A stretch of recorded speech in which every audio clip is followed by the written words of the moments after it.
చెప్పు మాట్లాడో ఏడద్దు. Night 11 sir ಮಲ್ಕೊಂಡಿದ್ರೆ phone ಬಂತು ನಮ್ಮವ್ರ ಹತ್ರ. ಯಾವಾಗ ನೈಟು 10 ಮೇಲೆ ಫೋನ್ ಬಂದರೆ ನನಗೆ ಗಾಬರಿ ಆಗ್ತದೆ. ನಮ್ಮನ ಅಷ್ಟಲಾಗಿದ್ದಾನಲ್ಲ.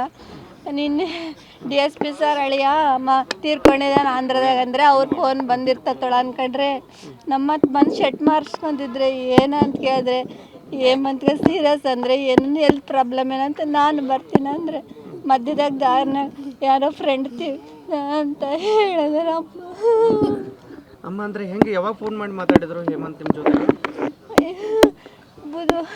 ಬುಧವಾರ ಫೀಸ್ ಇನ್ನೂ 5000 ಐತೆ, ಅದು ಮುಗಿಸ್ದೆ ಎಕ್ಸಾಮ್ ಬರೆಸ್ತಾರಂದರೆ ಅವಾಗ ಯಾರಪ್ಪಂತ ಫೋನ್ಪೇ ಹಾಕಿಸ್ಬಿಟ್ಟು ಬುಧವಾರ ಲಾಸ್ಟ್ ಸರ್. ಹೆಂಗಿದಮ್ಮ ಓದೋದ್ರಲ್ಲೆಲ್ಲ?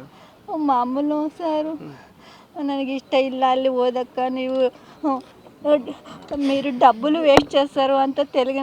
మీరు డబ్బులు వేస్ట్ చేస్తారమ్మా, హాస్టల్లోనే ఏం బాగాలేదు, ఫుడ్ బాగాలేదు, చదువుకున్న వంతి చెప్పరు, నాకు ఇష్టం లేదు చదువు, ఊర్లోనే ఉంటాను అంటే నీకేమి పని చేసే చేత కదప్ప, వద్దు చదువుకో మీ ఇష్టమమ్మా, నాకు ఈ చదువు ఇష్టం లేదు, నేను ఇంట్లోనే ఉంటాను, ఆంధ్రాలోనే చదువుతాను, హాస్టల్లో ఉండను అంటే వద్దప్ప తమ్ముడు నువ్వు కొట్లాడతారు అక్కడే ఉండు ಅಂತ ಹೇಳಿದ್ನಿ ಸರ್ ಅಷ್ಟೇ.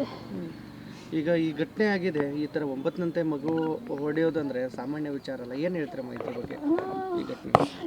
ಏನು ಹೇಳ್ಬೇಕು ಸರ್, ಇಂಥವು ನಾನು ಟಿ ವಿನಲ್ಲೇ ನೋಡಿದ್ದೆ, ಇದೇ ಫಸ್ಟ್ ಟೈಮ್ ನನ್ನ ಮಗ. ಎಷ್ಟು ಒಬ್ಬನೇ ಇಬ್ಬರು ಮಕ್ಕಳ? ಸಣ್ಣ ಹುಡುಗಲ್ಲ ಇದೆ ಈಗ ಏನಾಗಬೇಕಂತ ಆಗ್ರಹ ಮಾಡ್ತೀರಮ್ಮ ಅಮ್ಮ? ಈಗ ಈ ಥರ ಘಟನೆಗಳಾಗಬಾರ್ದು 9ನಂತೆ ಅದು ಹೈಸ್ಕೂಲ್. ಏನು ಮಾಡಿ ಸರ್, ಇನ್ನು ಯಾರು ಹುಡುಗರು ಹಾಸ್ಟ್ಲಾಗ ಬೇಡ, ಎಷ್ಟನ್ನ ಓದಲಿ ಸಾಕು, ಅವ್ರ ತಕ್ಕ ಇರ್ಬೇಕಂದ. ನಿಮ್ಮ ಹೆಸರಮ್ಮ? ಸರಿತಾ.